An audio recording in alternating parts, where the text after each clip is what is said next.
德国西门子公司的年度会议于2月5日在慕尼黑举行。在约8000人参加的会议上，人权专家表达了对中国侵犯人权行为的关注。维吾尔世界代表大会的代表阿斯格尔江在德国工业巨头西门子在慕尼黑的年会上发言，解释了维吾尔人的现状，并强调与西门子合作的中国电子技术集团参与了中国政府在东突厥斯坦的侵犯人权行为。他说，该公司开发的手机应用程序被用来收集维吾尔数据。会议上，受威胁民族和人民组织等人权组织强调，德国公司与中国合作时应注意中国的人权记录。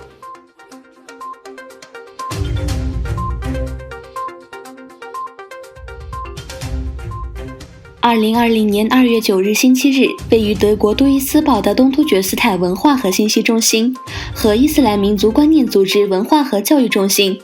共同举行了一次慈善早餐。著名的神学家和作家厄摩多恩格罗卢在活动上发表讲话时说，维吾尔兄弟正在经历痛苦，我呼吁每个人都为东突厥斯坦行动起来。他还说，多年来维吾尔人的人口没有统计，原因是中国政府担心他杀害的人数被露出水面。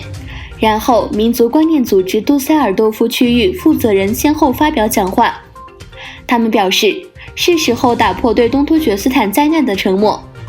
我们应该做主我们的兄弟们。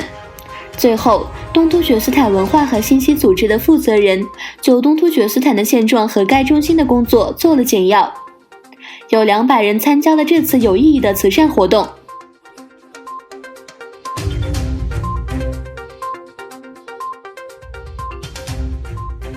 2020年2月8日星期六，由德国梅夫拉纳清真寺创始人和前伊玛目范合里厄茨堪先生领导的团体访问了东突厥斯坦信息和文化中心。在谈话中，法茨利厄茨堪说，他年轻时就对东突厥斯坦感兴趣，并与东突厥斯坦的领导人伊萨尤苏夫·阿尔普特金进行了交谈。东突厥斯坦文化和信息中心负责人阿布都吉利里卡拉卡什向客人简要解释有关东突厥斯坦当前状况的信息，并就武汉冠状病毒对东突厥斯坦的影响与贵宾进行了非常重要的会谈。卡拉卡什先生对法赫利奥茨坎先生和他的团队表示诚挚的谢意。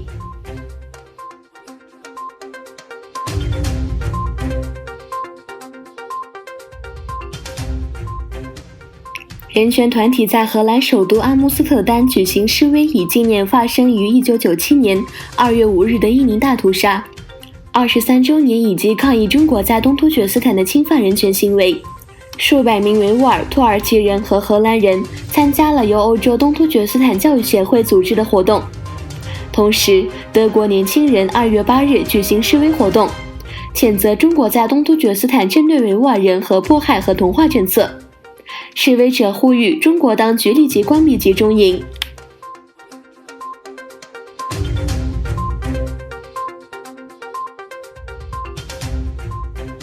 武汉肺炎持续蔓延。2月10日，据中国卫生健康委员会最新数据显示，中国大陆在2月9日新增新型冠状病毒肺炎病例3062例，累计确诊病例40171例，累计死亡病例908例。另一方面，湖北当局采取的一些防控措施引起了注意。2月8日，湖北食盐防线发布发热病人就诊奖励办法公告，公告称，为促进发热人员早发现、早隔离、早报告、早治疗，确保人民群众身体健康，指定发热病人就诊奖励办法，执行时间为2020年2月9日至2020年2月18日。公告称，凡发热人员主动到县乡定点医院发热门诊就诊的，奖励1000元；凡乡镇村组干部排查发现核实一例发热人员的，奖励500元；凡群众举报发热人员并查实的，每一例奖励举报人员500元。另一方面，英国一位著名科学家2月7日表示，全球染上武汉肺炎病毒的病患数量可能比官方数字高出10倍。他们还认为大量的病患可能都被漏诊。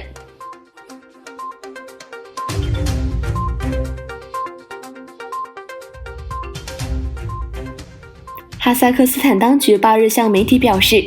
此前一天发生在江布尔州的斗殴事件导致10人死亡。上周五下午，位于汉南部的江布尔州卡尔达区的哈萨克人和东干人之间发生大规模斗殴事件。据当地媒体报道，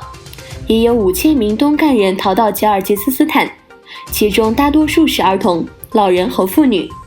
据哈萨克斯坦总理府发布的声明，哈萨克斯坦总统已责成相关部门成立调查和行动组，